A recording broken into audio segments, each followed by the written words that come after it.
कहानी की शुरुआत सुबह से होती है। फ्रेंच कहता है कि उस समय मैं स्कूल के लिए बहुत देरी से रवाना हुआ और मुझे डांट पड़ने का बहुत अधिक डर था। विशेष रूप से इसलिए क्योंकि एम हेमल कह चुके थे कि वे हमसे पार्टिसिपल के विषय में प्रश्न पूछेंगे तथा मुझे उनके बारे में प्रारंभिक ज्ञान भी नहीं था। एक क्षण के लिए मैंने भाग जाने और घर से बाहर दिन बिताने के बारे में सोचा। दिन बहुत गर्म एवं चमकीला था। जंगल के छोर पर पक्षी चहचहा रहे थे और आरा मशीन के पीछे खुले खेतों में प्रशिया के सैनिक अभ्यास कर रहे थे। यह सब पार्टिसिपल के नियमों से कहीं ज़्यादा मनमोहक था, किंतु मुझे विरोध करने की शक्ति थी और मैं तेजी से स्कूल के लिए चल पड़ा। जब मैं सभागार के पास से गुजरा तो सूचना पट्टी के सामने भीड़ थी। पिछले 2 वर्षों से हमारे सारे बुरे समाचार यहीं से आ रहे थे। हारे हुए युद्धों के समाचार, सेना में भर्ती के कानूनी आदेश संबंधित समाचार, सेना अधिकारी के आदेशों से संबंधित समाचार। और मैंने बिना रुके अपने मन ही मन में सोचा, अब क्या बात हो सकती है। फिर जैसे ही मैं अपनी पूरी तेजी के साथ चला, वाक्टर नामा लोहार जो वहाँ अपने प्रश्नों के साथ समाचार पढ़ रहा था ने पीछे पुकार कर मुझे कहा, इतनी जल्दी मत कर लड़के, स्कूल पहुँचने के लिए तुम्हारे पास ढेर सारा समय है। मुझे लगा कि वह मेरा मजाक उड़ा रहा था, पर मैं बुरी तरह हांफता हुआ एम हेमल के छोटे बगीचे में पहुंचा। आमतौर पर जब स्कूल शुरू होता है, हफरा तफरी का या शोरगुल होता है जिसे बाहर गली में सुना जा सकता था। मेजों का खोला जाना और बंद किया जाना, बेहतर समझने के लिए कानों पर हाथ रखकर संवेद स्वर में पाठकों का जोर जोर से दोहराना और अध्यापकों के विशाल पैमाने का मेज से टकराना। परंतु अब सब कुछ इतना शांत था, मुझे भरोसा था कि वह हल्ला के बीच में बिना किसी को दिखाई पड़े मेज पर पहुंच जाएगा। परंतु उस दिन हर चीज को सचमुच पर रविवार की सुबह जितना ही शांत होना था। खिड़की में से मैंने अपने सहपाठियों को देखा। वे पहले से ही अपना स्थान ग्रहण कर चुके थे और एम हेमल अपने अभियान डंडे को बगल में दबाए इधर उधर घूम रहे थे। मुझे दरवाज़ा खोलना पड़ा और सबको सामने अंदर जाना पड़ा। अब आप कल्पना कर सकते हैं कि मैं कितना शर्मिंदा था और कितना डरा हुआ था। परंतु कुछ भी ऐसा नहीं हुआ। एम हेमल ने मुझे देखा और बड़ी दयालुता से कहा कि नन्हे फ्रेंड, जल्दी से अपने जगह पर जाओ, अब तुम्हारे बिना ही शुरू करने वाले थे। मैं बच्चे से कूदकर अपनी डेस्क पर बैठ गया।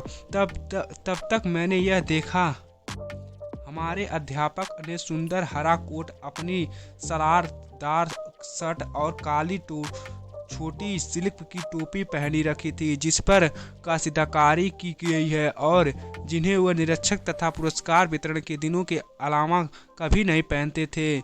इसके अलावा पूरा विद्यालय बहुत ही विचित्र था, गंभीर लग रहा था। किंतु जिस चीज़ ने मुझे सर्वाधिक चकित किया वह यह भी था कि सदा खाली रहने वाले पीछे के बेंचों पर गांव के लोग हमारे तरह ही चुपचाप बैठे थे। अपना तिकनू टोपी पहने बूढ़ा भूतपूर्व मेयर, भूतपूर्व पोस्ट मास्टर और इनके अलावा कई अन्य सभी दुखी दिख रहे थे। और बूढ़ा व्यक्ति एक पुरानी बालपोथी लगाया था जिसके किनारे अंगूठों से मेज उलटने के कारण गंदे हो रहे थे और उसने इसे अपने घुटनों तक खोला रखा था और उसका बड़ा चश्मा पृष्ठों पर पड़ा था।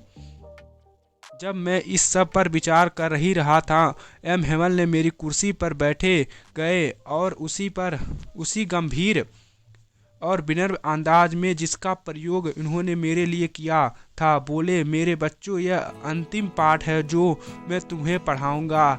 अल्सेस और लॉरिंग के स्कूलों में केवल जर्मन पढ़ाए जाने का आदेश बर्लिन से आया गया है। नए अध्यापक कल आ जाएंगे। यह आपका फ्रेंच भाषा का अंतिम पाठ है। मैं चाहता हूँ कि आप बहुत यज्ञार्क रहें। यह शब्द मेरे लिए बिजली की कड़कड़ाहट की तरह थे। हाय अभागे लोग, सभागार पर इन्होंने यही लगा दिया था। फ्रेंच भाषा का मेरा अंतिम पाठ है। अरे मैं मुश्किल से ही लिखना जान पाऊँ था। यह फ्रेंच बोल रहा है।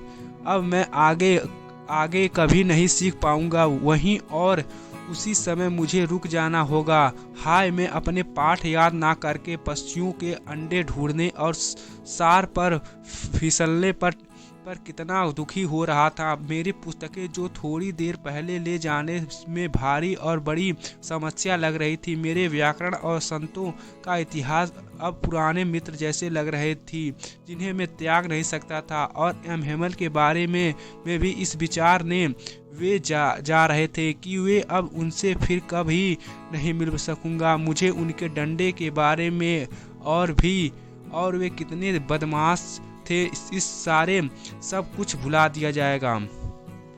आदमी यहाँ विचारों गुरुजी इसी अंतिम पाठ के सम्मान में इन्होंने रविवारी सुंदरी कपड़े पहने हैं, और अब वे समझ गया कि गांव के बुजुर्ग लोग हमारे कमरे में पीछे की ओर क्यों बैठे हैं। इसीलिए ही उन्हें भी दुखी था कि वे और ज़्यादा स्कूल नहीं गए थे। हमारे अध्यापक 40 वर्ष की निष्ठापूर्वक सेवा के लिए धन्यवाद देने और जो देश अब उनका नहीं था उस देश को सम्मान प्रदर्शित करने का यह उनका अपना तरीका था।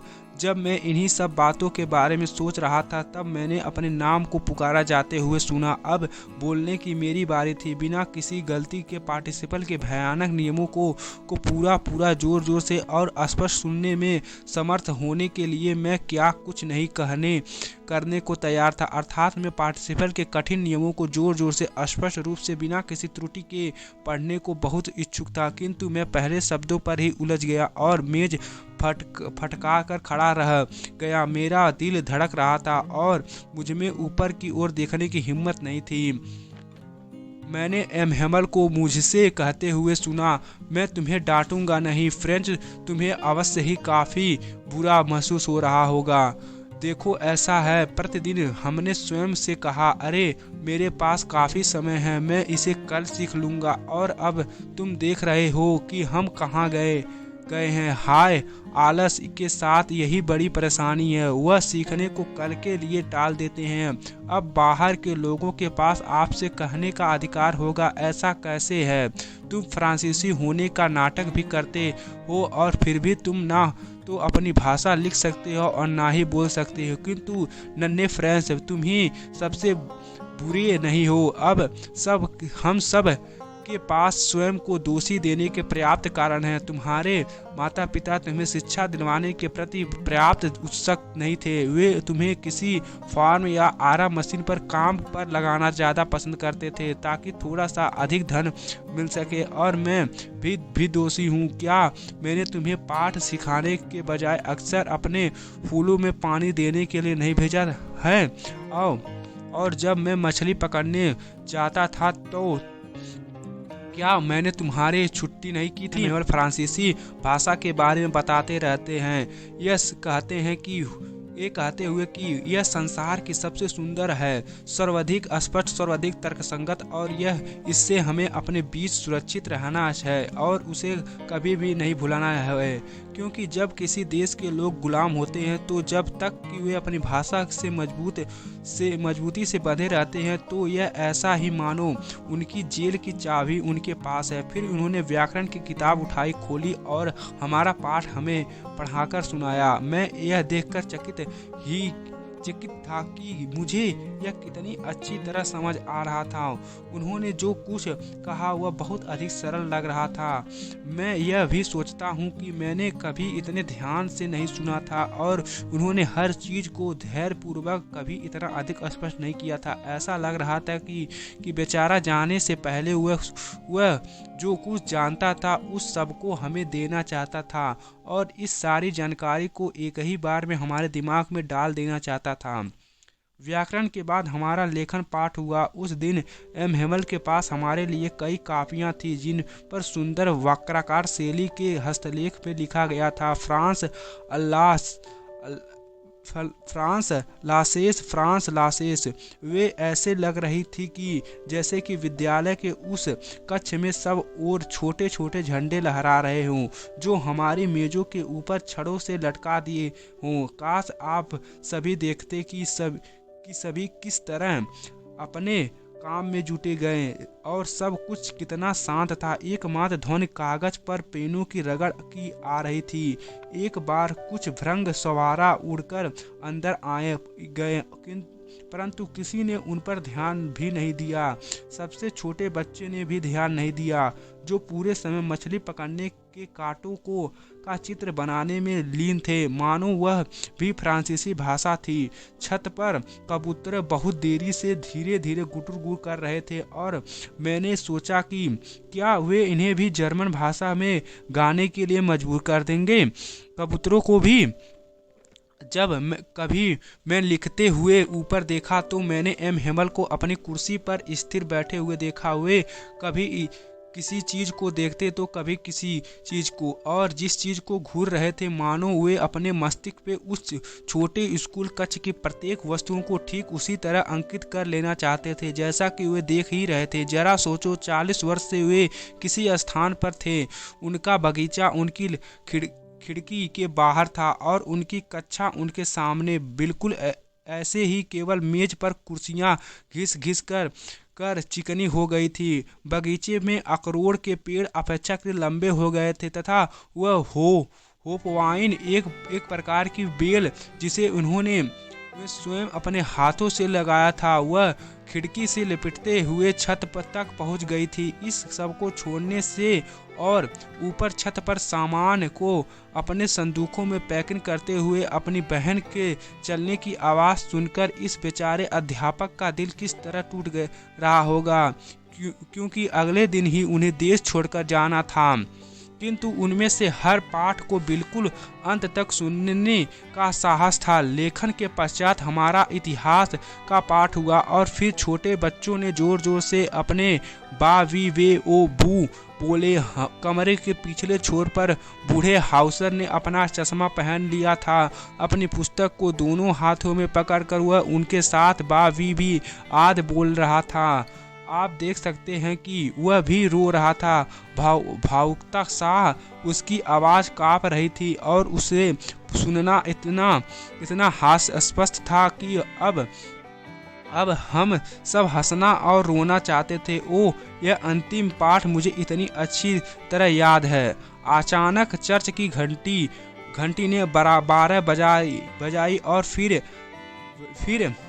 एंजल्स नामक प्रार्थना की घंटी बजी। उसी ड्रिल से लौटकर आते हुए प्रसिया के सैनिक ने तुरियां हमारी खिड़कियों के नीचे बजती सुनाई दी। एम हेमल अपनी कुर्सी से खड़े हुए बहुत पीले पड़े हुए थे। आपने उन्हें कभी इतना आत्मविश्वासी नहीं देखा था। मित्रों ने उन्होंने कहा। मैं किसी बात ने उनका गला अवरुद्ध कर दिया था। वे अपने जारी ना रख सके। फिर वे श्याम पृष्ठ की ओर मुड़े, चाक का एक टुकड़ा उठाया और अपनी पूरी ताकत से उन्होंने जितने बड़े अक्षरों में वे लिख सकते थे लिखा, फ्रांस जिंदाबाद। फिर वे रुक गए और अपना सिर दीवार के सहारे झुका लिया और बिना कोई शब्द बोले उन्होंने अपने हाथ से हमारी तरफ इशारा किया। स्कूल की छुट्टी हो गई है, आप जा सकते हैं। इसी के साथ चैप्टर ख़त्म हो गया। अब मिलते हैं किसी अगले चैप्टर में। इसी के लिए साथ धन्यवाद। जय हिंद।